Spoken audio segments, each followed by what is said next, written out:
이방인 미사르의 유언. 파트리크 G. 스킨트 지음. 김인순 옮김. 미사르는 끊임없이 특이한 것을 발견하고자 열심이었으며 이러한 생각들에 너무 사로잡혀 있었다. 그래서 그의 이성에는 다행이라 할 수 없고 그를 소중하게 여기고 사랑한 친구들에게는 슬프게도 아주 기이하고 참혹한 병의 모습으로 죽음이 찾아와 그를 앗아가지 않았더라면 그 생각들은 결국 그의 머릿속에서 하나의 체계로, 즉 엉뚱한 것으로 압축되었을 것이다. 루소, 고백록. 길지 않은 이 글은 내 미지의 독자, 그리고 진실을 보려는 용기와 그것을 참아낼 수 있는 힘을 가진 후세의 사람들을 위한 것이다. 소인배들은 불 보듯이 내 말을 피할 것이다. 나는 듣기 좋은 말을 늘어놓으려는 것이 아니다. 생명을 지탱할 수 있는 시간이 얼마 남지 않았기 때문에 나는 요점만 말해야 한다. 문장 하나 쓰는데도 초인적이라 할 수 있는 노력이 요구된다. 분명하게 깨달은 것과 알고 있는 내용을 후세에 전해야 한다는 내적인 숙명이 나를 움직이지 않는다면 나로서는 감당할 수 없는 긴장이다. 내 병의 진짜 원인을 아는 사람은 나뿐이다. 의사들은 이 병을 위장마비라고 표현한다. 주요 증상으로 사지와 내부 기관 전체가 급속하게 마비되어 가고 있다. 병 때문에 베개에 몸을 지탱한 채 나는 밤이고 낮이고 침대에 똑바로 앉아 있어야 한다. 그리고 이불 위에 놓여있는 공책의 왼손으로 오른손은 전혀 움직일 수 없다. 글을 쓰고 있다. 종이 넘기는 일은 내 충실한 하인 마네가 맡아 하고 있다. 내 유산을 돌보는 일도 그에게 위임했다. 3주일 전부터 나는 유동식만을 먹고 있다. 그런데 이틀 전부터는 물을 삼키는 것조차 실로 참을 수 없이 고통스럽다. 그렇다고 현재의 내 상태를 묘사하는 것으로 시간을 지체할 수는 없다. 아직 내게 힘이 남아있다면 내가 알아낸 발견을 알리는 데 몽땅 바쳐야 한다. 그 전에 나라는 사람에 대해 한마디 하겠다. 내 이름은 장자크 미사르이다. 나는 1687년 3월 12일 제네바에서 태어났다. 아버지는 구두장이었다. 그와 달리 나는 아주 일찍부터 보다 고상한 수공업애의 소명이 내 안에서 움트는 것을 느끼고 금세공사에게 도제 수업을 받으러 갔다. 몇 년 후 나는 도제가 되는 시험을 치렀다. 도제 시험에 내가 제출한 작품은 운명의 조롱인가? 황금 조개로 둘러싸인 루비였다. 2년에 걸쳐 알프스와 바다, 그 사이에 놓인 드넓은 육지를 두루 방랑한 끝에 나는 파리로 갔다. 그곳에서 베르들레 가에 있는 금세공사 장인 랑베르의 가게에서 일자리를 구했다. 장인 랑베르가 일찍 세상을 떠난 다음에는 그의 공방을 위임받아 운영했으며 그 1년 후에는 그의 미망인과 결혼을 했고 그렇게 해서 장인 증서와 조합권을 획득할 수 있었다. 그 후 20년이라는 세월이 흐르는 동안 나는 베르들레 가의 영세한 금세공사로부터 파리 시내 전역에서 가장 훌륭하고 명망 있는 보석상으로 성공할 수 있었다. 내 고객은 장안의 유력한 집안들과 나라 안의 훌륭한 가문들, 왕에 아주 가까운 측근들이었다. 내가 만든 반지와 브로치, 장신구와 왕관들은 네덜란드, 영국, 독일 제국으로 팔려나갔고 많은 왕후들이 내 가게 문턱을 드나들었다. 내 사랑하는 아내가 세상을 뜨고 2년 후 1733년 나는 오를레앙 공작의 궁중보석 세공사로 임명되었다. 우리 사회 고상한 계층과의 교부는 내 정신적인 능력의 함양과 성격 형성에 상당한 영향을 미쳤다. 다른 사람들과의 대화를 통해 그리고 시간 나는 대로 틈틈이 읽는 책을 통해 나는 많은 것을 배웠다. 이렇게 해서 몇십 년이 지나는 동안 학문, 문학, 예술과 라틴어에 포괄적이고 깊은 지식을 습득했으며 상급 학교나 대학을 다닌 적이 전혀 없는데도 잘난 척 하지 않고 나 자신을 박식한 사람이라고 말할 수 있었다. 나는 영향력 있는 살롱에 빠지지 않고 드나들었으며 내 편에서 우리 시대의 가장 유명한 인사들을 손님으로 맞아들이기도 했다.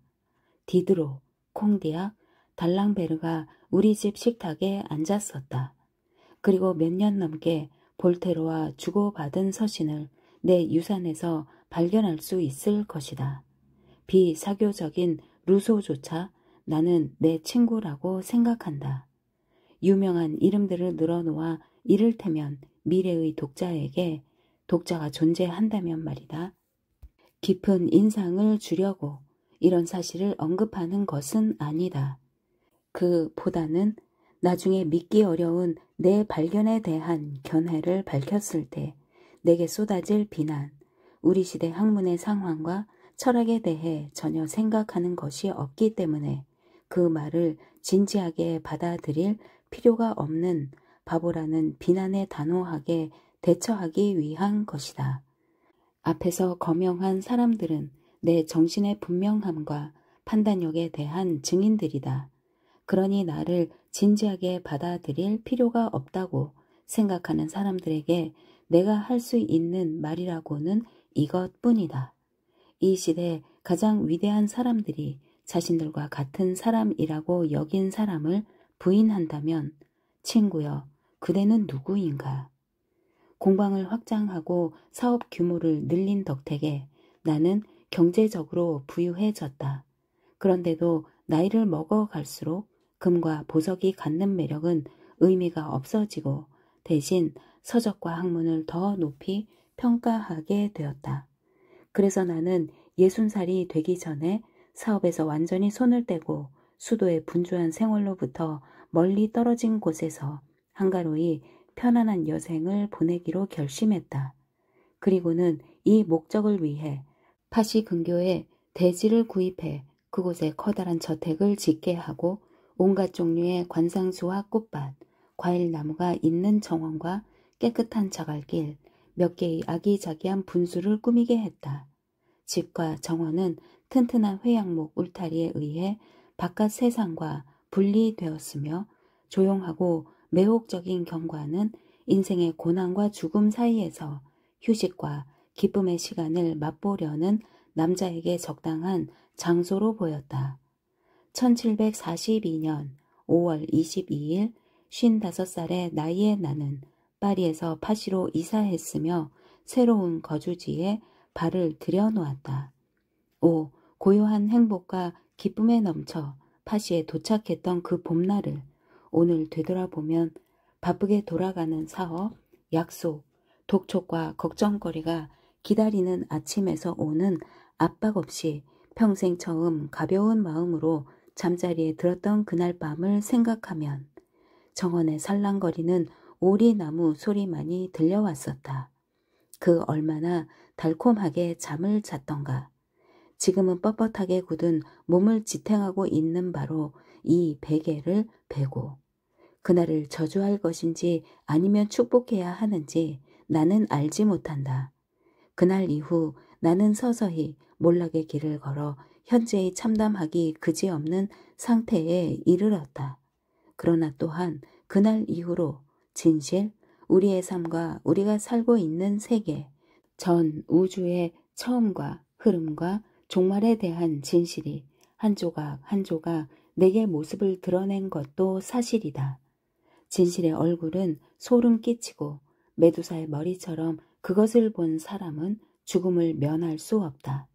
그러나 우연이든 끊임없는 탐구의 결과이든 일단 그것에 이르는 길을 발견한 사람은 휴식과 위로가 없어도 아무도 고마워하는 사람이 없어도 그 길을 끝까지 가야 한다. 미지의 독자여, 이 글을 계속 읽기 전에 이 자리에서 잠시 멈추고 그대 자신을 시험해보라. 그대는 더없이 무서운 일에 귀 기울일 수 있을 만큼 충분히 강한가? 내가 그대에게 말하는 것은 일찍이 들어보지 못한 것이며 내 말을 듣고 그대의 눈이 일단 뜨이게 되면 새로운 세계를 보는 대신 옛날의 세계는 더 이상 보이지 않을 것이다. 그러나 이 새로운 세계는 흉측하고 가슴을 내리누르며 압박할 것이다. 그대에게 무슨 희망이 남아 있으리라고는 기대하지 말라. 진실을 알게 되었으며 이 진실이 최후의 진실이라는 위안 말고는 어떤 위안도 출구도 기대하지 말라. 진실이 두렵거든 읽는 것을 그만두라. 최후의 진실에 공포를 느낀다면 이 글을 치워버려라. 마음의 평화가 소중하게 생각된다면 내가 하는 말에서 도망쳐라. 무지는 수치가 아니다. 오히려 대부분의 사람들은 행복으로 여긴다. 그리고 사실 이 세상에서 가능한 유일한 행복은 그것뿐이다. 행복을 경솔하게 버리지 말라. 이제 내가 말하는 것을 그대는 결코 잊지 못할 것이다. 나 자신 분명하게 깨닫기 전에 이미 알고 있었던 것처럼 그대 역시 마음속 깊은 곳에서는 항상 그것을 알고 있기 때문이다. 다만 우리는 그것을 고백하고 말로 표현하기를 거부했을 뿐이다. 나는 말한다. 세계는 무자비하게 닫히는 조개이다. 그대는 거부하는가? 이 깨달음에 저항하는가? 그렇다고 놀라운 일은 아니다. 그대가 한 번에 다 내딛기에는 너무 큰 걸음이었다.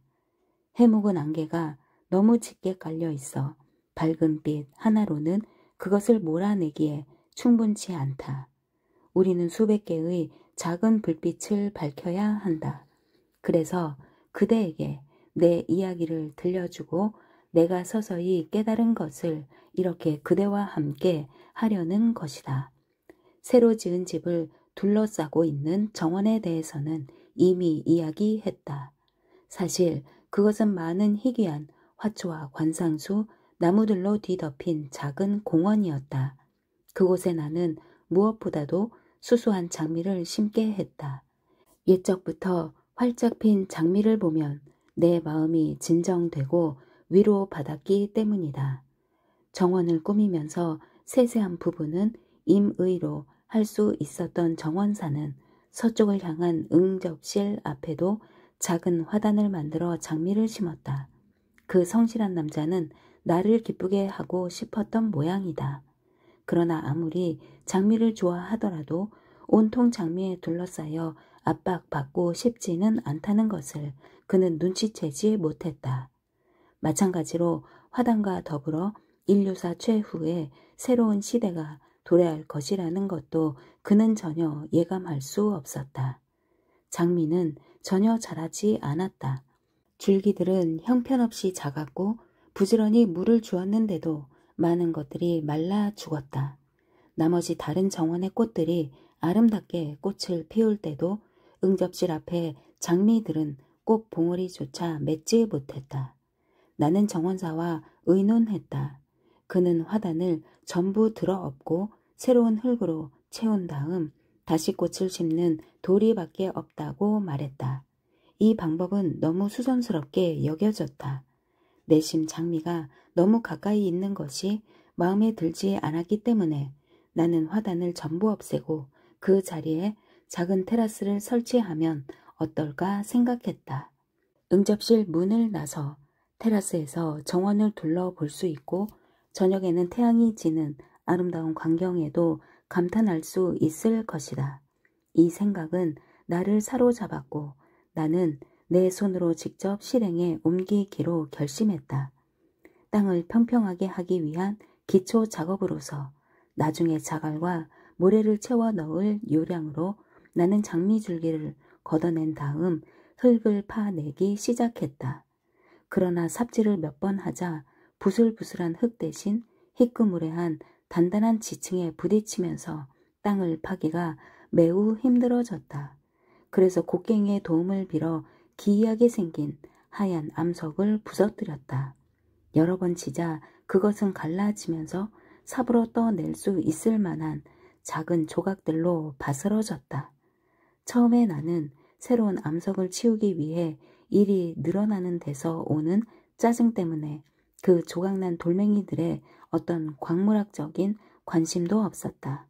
그러나 멀찌감치 훌쩍 삽을 비우기 위해 높이 쳐둔 순간 내 시선이 삽에 수북이 쌓여있는 돌멩이에 머물렀다. 주먹만한 돌멩이 옆에 균형 잡힌 모양의 아주 작은 무엇인가가 들러붙어 있는 것처럼 보였다. 삽을 내려놓고 돌멩이를 손에 든 나는 놀랍게도 돌멩이 옆에 붙어있는 균형 잡힌 모양의 것이 돌로 된 조개라는 것을 깨달았다. 즉시 하던 일을 중단하고 발굴한 것을 조사하기 위해 집 안으로 들어갔다. 돌 옆에 붙어있는 조개는 돌과 단단하게 유착되어 있는 듯이 보였으며 그 색깔도 거의 구분되지 않았다. 다만 부채꼴 모양으로 펼쳐지면서 움푹 패였다가 솟아오르곤 하는 무늬 덕에 흰색과 노란색 그리고 회색이 좀 더 분명하게 교차하는 점만이 달랐다. 크기는 대략 프랑스 금화만 했으며 외양으로는 노르망디나 브루타뉴 해변에서 볼 수 있고 점심 식탁에 등장해 환대받는 조개들과 아주 똑같았다. 칼로 조개를 긁어 대자 껍질에서 떨어져 나온 작은 조각들은 바스러진 돌 부스러기와 전혀 구분되지 않았다. 나는 떨어져 나온 조개 조각을 절구에 넣고 빻았다. 그리고 돌멩이 파편은 다른 절구에 빻았다. 두 번 다 같은 회백색의 가루가 나왔다. 그것에 물을 몇 방울 섞자 벽에 석회를 바를 때 사용하는 색이 나타났다. 조개와 돌이 동일한 성분으로 이루어져 있다는 사실 생각하면 오늘날까지도 몸소리 쳐지는 이 발견이 낳을 무서운 결과를 당신아는 분명하게 인식하지 못했다. 어쩌다 한번 나타난 현상을 발견했을 뿐이라는 추정에 지나치게 사로잡혀 있었고 자연이 기분 내키는 대로 우연히 만들어낸 산물이라고 자신 있게 믿었던 것이다. 나로선 달리 생각할 수 없었다. 그러나 그 생각은 곧 변할 수밖에 없었다. 조개를 철저하게 조사한 후 무언가 더 발견할 수 있지 않을까 알아보기 위해 나는 다시 장미 화단으로 나갔다. 오래 찾을 필요도 없었다. 괭이로 치고 삽으로 퍼낼 때마다 돌 조개가 나왔다. 전에는 돌과 모래일 뿐이라고 그냥 지나쳤을 것들도 다시 한번 보게 되자 눈에 띄는 것들이 모두 조개였다. 반시간 후 조개는 수백 개를 헤아렸다. 눈으로 일일이 다 볼 수 없었기 때문에 나는 세는 것을 중단했다.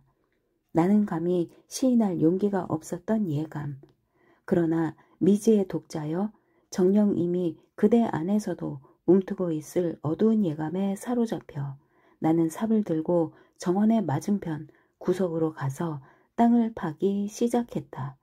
처음에는 흙과 점토만이 나왔다. 그러나 50cm쯤 파 내려간 후 조개 암석에 부딪혔다. 나는 제3, 제4의 장소를 파 내려갔다. 5번째, 6번째 장소도 파헤쳤다. 어디에서나 어떤 때는 첫 번째 삽질을 하자마자 또 어떤 때는 상당히 깊이 파 내려간 곳에서 조개 암석, 조개 모래를 발견할 수 있었다. 그 후 며칠, 아니 몇 주에 걸쳐 나는 주위로 원정을 나갔다. 처음에는 파시, 그리고는 볼로니와 베르사유에서 땅을 팠다. 마침내는 계획을 세워 생클로에서 뱅센, 장티에서 몽모랑시에 이르기까지 땅을 팠으며 조개를 찾지 못한 적은 단 한 번도 없었다. 조개가 아니라면 실질적으로 조개 성분과 일치하는 모래나 돌을 발견했다. 센과 마른 강줄기에서는 모래톱 위에 조개들이 무더기로 있었다. 반면에 샤랑통에서는 그곳 난민 수용소의 감시병들이 의심쩍은 눈초리로 지켜보는 가운데 5미터나 깊이 굴을 파 내려간 후 비로소 조개를 발견할 수 있었다.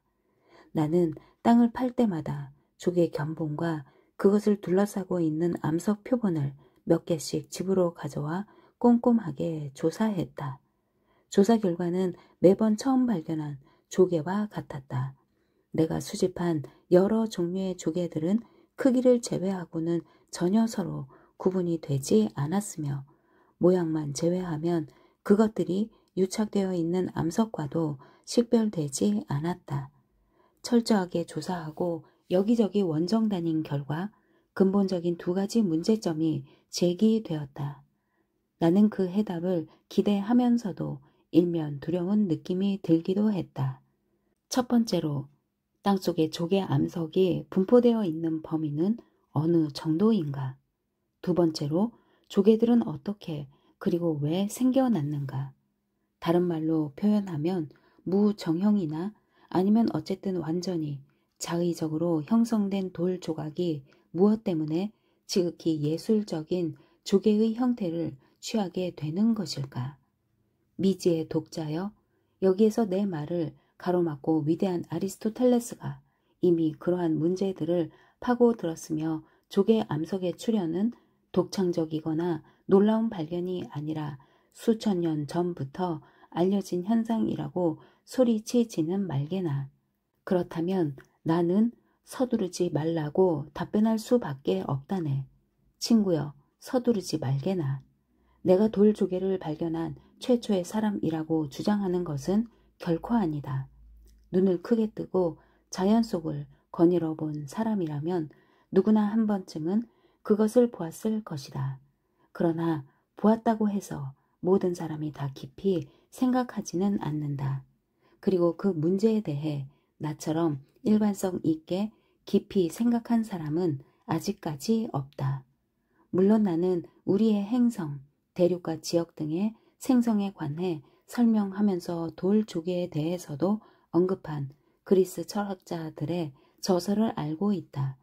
실무적인 면에서의 연구를 끝낸 후 나는 조개 문제에 대해 어떤 식으로든 해명을 얻을 수 있다고 생각되는 서적들을 빼놓지 않고 파리에 주문했다.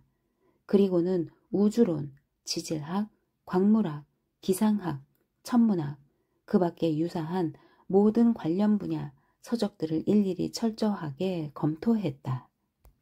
아리스토텔레스에서 알베르투스, 마그누스, 테오프라스트에서 그로셰테스테, 아비세나에서 레오나르도에 이르기까지 조개에 대해 약간이라도 언급한 작가들은 모조리 읽었다.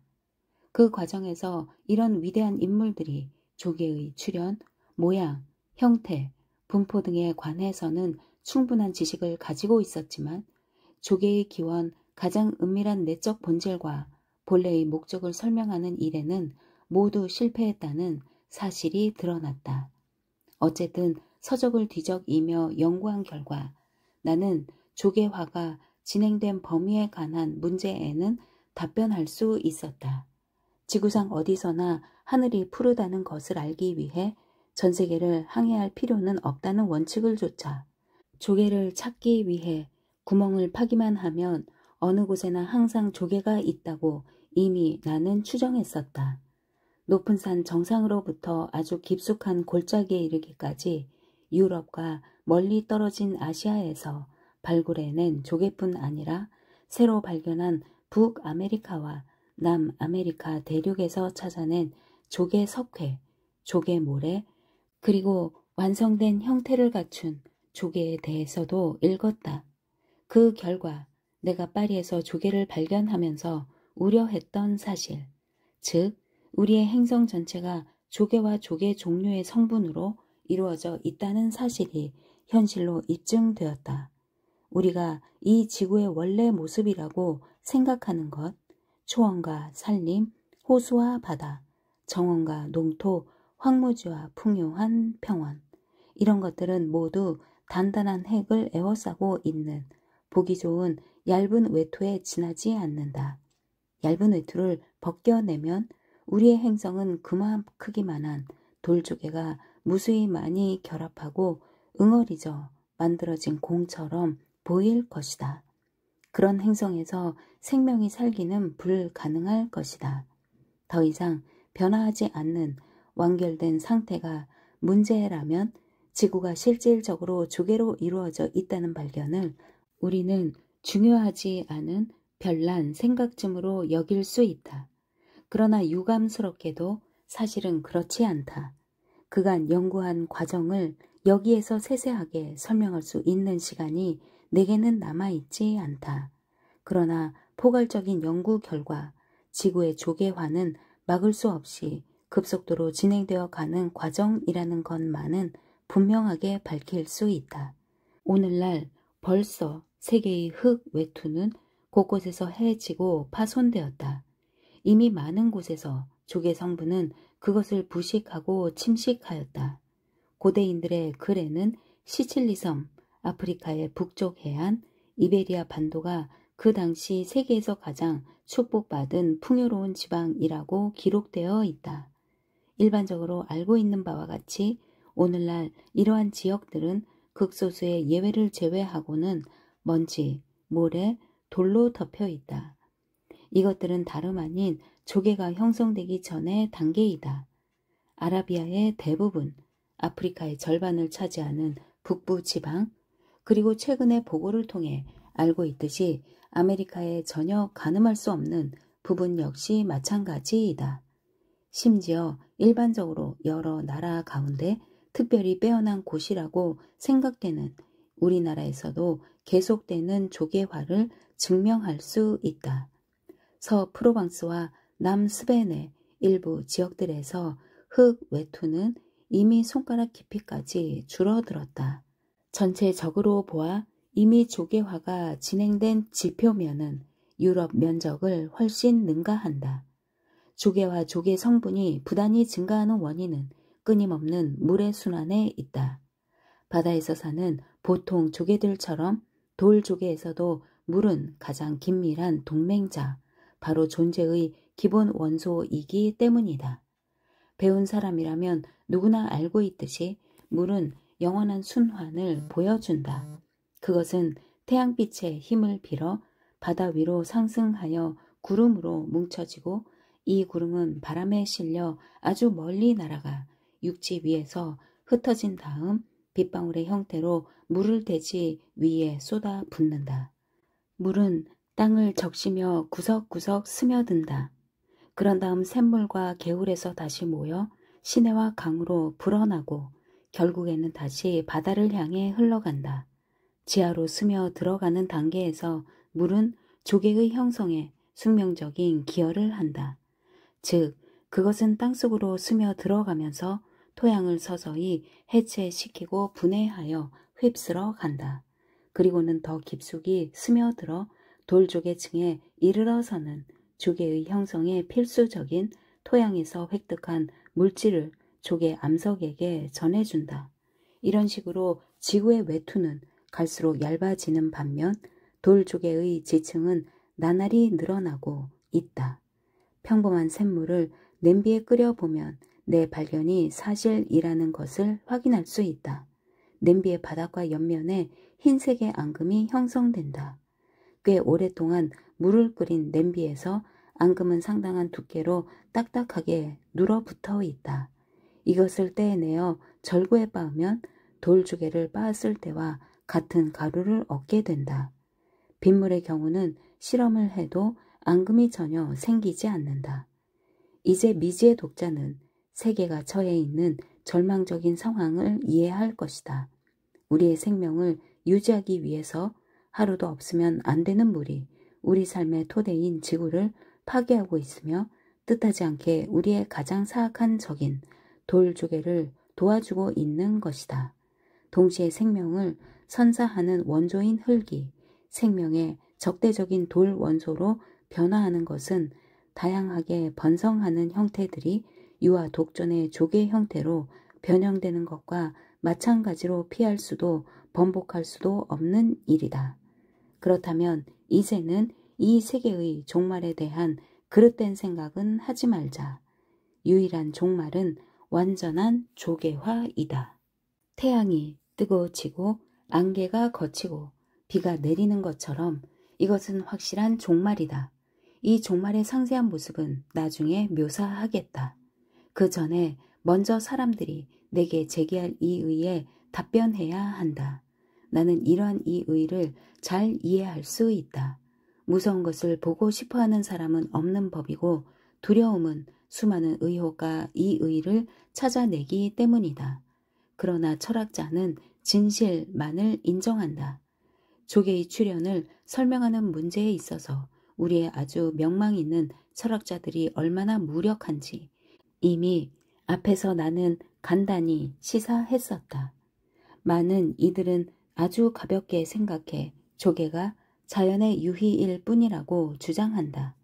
어떤 이유에서인지는 몰라도 돌을 조개의 형태로 만들어내는 것이 자연의 마음에 들었다는 것이다. 아직까지 이탈리아 작가들에 의해 널리 퍼져 있는 이 피상적이고 안일한 설명을 이성적인 사람들은 우스꽝스럽고 비학문적인 것으로 생각한다. 그러니 내가 그것에 대해 상세하게 왈가왈부할 필요는 없다. 보다 진지하게 받아들일 수 있고 꽤 위대한 철학자들도 옹호하는 두 번째 견해는 선사시대에 지구 전체가 바다로 뒤덮여 있었으며 바다가 물러나면서 살아있는 조개들이 곳곳에 남게 되었다는 것이다. 이 학자들은 자기들의 주장을 증명하기 위해 성경에 나오는 노아의 홍수를 근거로 든다. 실제로 성경에는 높은 산 꼭대기까지 지구 전체에 물이 넘쳤다고 기록되어 있다.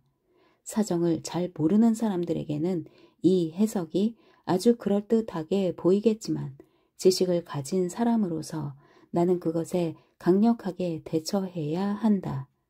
모세 오경에는 지구상의 대홍수가 370일 동안 계속되었으며 산 정상은 평지와 별 차이 없이 많은 조개가 널려 있다. 겨우 150일 물속에 잠겨 있었다고 적혀 있다. 그렇게 짧은 시간 동안의 홍수가 오늘날 발견되는 그 많은 수의 조개를 남길 수 있었단 말이냐고 나는 의문을 제기한다. 그뿐 아니라 수천 년 전 대홍수가 물러가고 남아 있었던 조개들은 오래전에 비바람에 풍화되어 닳아 없어지고 모래로 바스러졌을 것이다. 그리고 설령 수수께끼처럼 보존되었다 할지라도 우리가 확인했듯이 왜 끊임없이 증가하는지는 아무도 설명할 수 없을 것이다. 그러므로 조개 존재에 대한 모든 해석과 설명은 내 것을 제외하고는 전혀 근거가 없다는 것을 알 수 있다. 지금까지 우리는 지구의 외형과 관련해 아주 다양한 물질들이 끊임없이 조개 성분으로 변화하고 있다는 것을 인식했다. 조개화가 지구의 외형뿐 아니라 현세의 모든 삶, 지구상, 아니 전 우주의 모든 사물과 존재를 지배하고 있는 보편적인 원칙이라고 추정할 수 있다. 망원경을 통해 관찰한 결과 이 우주에서 우리의 가장 가까운 이웃인 달이 우주의 조개화를 보여주는 실로 전형적인 사례라는 것을 나는 이미 오래전에 확신하게 되었다. 달은 오늘날 지구가 직면하고 있는 단계, 즉 모든 물질이 조개 성분으로 변해버린 단계에 이미 도달했다고 할 수 있다. 더욱이 궁중에서조차 달이 숲이 우거진 구름, 싱싱한 초원, 커다란 호수와 바다가 있는 살기 좋은 행성이라고 주장하는 천문학자들이 있다. 그것은 사실이 아니다. 그 어설픈 아마추어들이 바다라고 생각하는 것은 거대한 조개 황야이고 그들이 달의 지도에 산맥으로 표기하는 것은 조개 암석으로 이루어진 황량한 언덕이다. 다른 행성들 역시 별반 다르지 않다. 보다 날카로운 오성과 더 정교한 망원경을 가진 후세들은 내 말이 맞다고 인정할 것이다. 우주의 조개화보다 한층 더 끔찍한 사실은 바로 우리의 육신이 끊임없이 조개 성분으로 붕괴되고 있다는 것이다. 이 붕괴는 아주 격렬한 것이어서 예외 없이 모든 사람을 죽음으로 이끈다. 처음 잉태되는 순간 인간은 이렇게 말할 수 있다면 작지만 조개 성분이 전혀 없는 한 덩어리의 점액질로 이루어져 있는 반면 자궁에서 자라는 과정에서 이미 그것의 앙금이 형성된다. 신생아의 머리에서 확인할 수 있듯이 출생 직후만 해도 이 앙금은 아주 부드럽고 유연하다. 그러나 얼마 지나지 않아 작은 육신은 화석처럼 굳기 시작하고 돌처럼 단단한 껍질이 두뇌를 둘러싸고 압박하여 어린이의 외모는 상당히 굳은 형태를 취한다. 부모들은 환호하면서 이제서야 제대로 된 인간이 되었다고 생각한다. 어린이가 달리기 시작하면 곧바로 조개에 사로잡히게 되며 피할 수 없는 종말을 향해 비틀거리고 있을 뿐이라는 것을 그들은 깨닫지 못한다. 그러나 물론 노인과 비교해 어린이의 상태는 부러워할 만하다. 인간의 화석화는 노년에 가장 뚜렷해지기 때문이다. 피부는 거칠어지고 머리카락은 갈라진다. 혈관과 심장, 두뇌는 석회화되고 등은 꼬부라져 전체적으로 조개의 내적인 구조를 쫓아 안으로 구부러지고 휘게 된다. 그리고는 결국 돌조개의 비참한 파편 더미가 되어 무덤 속으로 들어간다. 그것으로도 다 끝난 것이 아니다. 비가 내리고 물방울이 땅 속으로 스며들면 물은 그를 부식시켜 미세한 조각들로 잘게 부순 다음 조개 지층으로 실어간다. 그곳에서 그는 이미 알고 있는 돌조개의 형태로 최후의 안식을 찾게 된다. 상상하는 것이거나 증명할 수 없는 일들을 주장하고 있다고 여기에서 나를 비난하는 사람이 있다면 나는 그에게 묻고 싶다. 해가 거듭될수록 내 몸이 화석처럼 굳어가고 무감각해지며 육체와 영혼이 메말라 가는 것을 너 자신은 깨닫지 못하는가? 어린 시절에는 껑충껑충 뛰어오르고 몸을 이리저리 돌리고 구부렸으며 하루에 10번 넘어지면 아무 일 없었다는 듯이 다시 10번 일어났던 사실을 이제 잊었는가? 너의 보드라운 피부, 유연하면서도 건장한 근육, 양보하면서도 제압당하지 않는 생명력이 이제는 생각나지 않는가? 지금 내 모습을 한번 보라. 피부는 크고 작은 주름살로 우울쭈글하고 얼굴은 식초병처럼 울퉁불퉁한 데다가 마음의 고통으로 여위었으며 내 육신은 뻣뻣하게 굳어 신음소리를 낸다. 조금만 움직여도 힘이 들고 한 걸음이라도 내딛기 위해서는 결심이 필요하다. 바닥에 쓰러져 오지 그릇처럼 산산조각 나지 않을까 전전긍긍한다. 너는 그것을 느끼지 못하는가? 내 힘줄 여기저기서 그것, 내 안의 조개를 감지하지 못한단 말인가? 그것이 내 심장을 공격하는 것을 깨닫지 못하는가? 그것은 벌써 내 심장을 반이나 에워싸고 있다.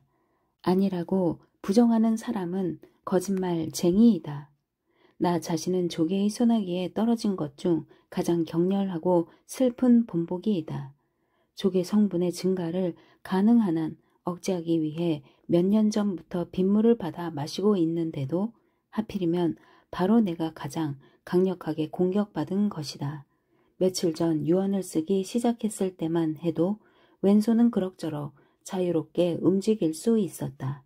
그 사이에 손가락이 점점 굳어 이제는 직접 손으로 펜을 내려놓을 수조차 없다.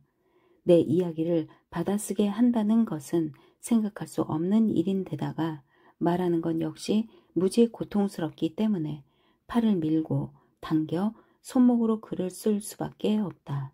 나 자신이 이렇게 유달리 빠른 속도로 조개화되고 있는 것은 우연이 아니다. 아주 오랫동안 조개 연구에 몰두했으며 그 비밀을 너무 많이 알아냈기 때문에 그것들은 다른 사람들에 비해 내게 아주 잔인한 종말을 준비하고 있는 것이다. 권세가 갈수록 공고해지고 있는데도 그것들은 자만심과 복수심에 가득 차 그 비밀을 지키려 애쓰고 있다. 미지의 독자여, 그대는 돌과 비슷하게 생기고 생명이 없어 보이는 형상인 조개가 복수를 위해 특정한 인간과 특별한 관계를 가질 수 있는 존재라는 이야기를 듣고 놀랄 것이다.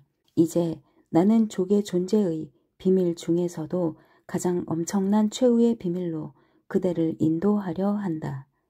그렇게 되는 경우 물론 그대에게는 나와 같은 종말을 맞이할지도 모르는 위험이 도사리고 있다.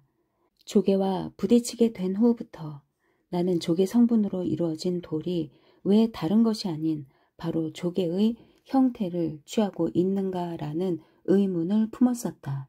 이 결정적인 문제에 있어서도 철학자들은 우리에게 전혀 도움이 되지 않는다. 아랍인 아비세나만이 유일하게 이 문제에 대해 언급하고 있다. 그러나 이 힘이 어디서 유래하고 왜 조개와 관련된 특정한 방식으로 표현되는가에 대해서는 그 역시 해답을 모른다. 그에 비해서 나는 전 세계적으로 조개화가 이루어지고 있는 이면에는 단순한 어떤 힘이 아니라 유일한 최고의 의지에 복종하여 세계를 움직이는 힘이 틀림없이 있다고 확신했다. 이 최고의 의지가 돌조개를 통해 발견되고 있다는 것을 인식했기 때문에 그 존재함을 확신하긴 했지만 이 의지를 표출하는 실체가 무엇인지는 상상할 수 없었다. 우리들 모두를 하나하나 질식시키고 세계를 황무지로 만들고 온 천지를 돌조개의 바다로 변화시키는 것은 도대체 어떤 실체일까? 몇 년 동안 나는 골똘히 생각했다. 서재에 틀어박혀 머리를 혹사시키기도 하고 인식에 이르기 위해 자연을 거닐어 보기도 했다. 다 허사였다. 결국 자신을 드러내 보여달라고 그 미지의 존재에게 간청했으며 간절히 애원도 해보고 저주도 해보았다고 이제 나는 고백한다. 그러나 아무 일도 일어나지 않았다.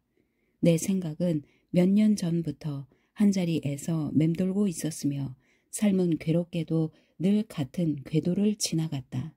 그래서 나는 불쌍한 미사르 역시 앞서간 나머지 인류처럼 최후의 진실에 이르지 못한 채 조개로 전락하고 말 거라고 생각했다. 그리고 나서 이 유례 없는 사건이 일어났다. 그것은 말로 표현할 수 있는 영역 바뀌거나 아니면 위에서 일어났기 때문에 묘사해야 하는데도 묘사할 수가 없다.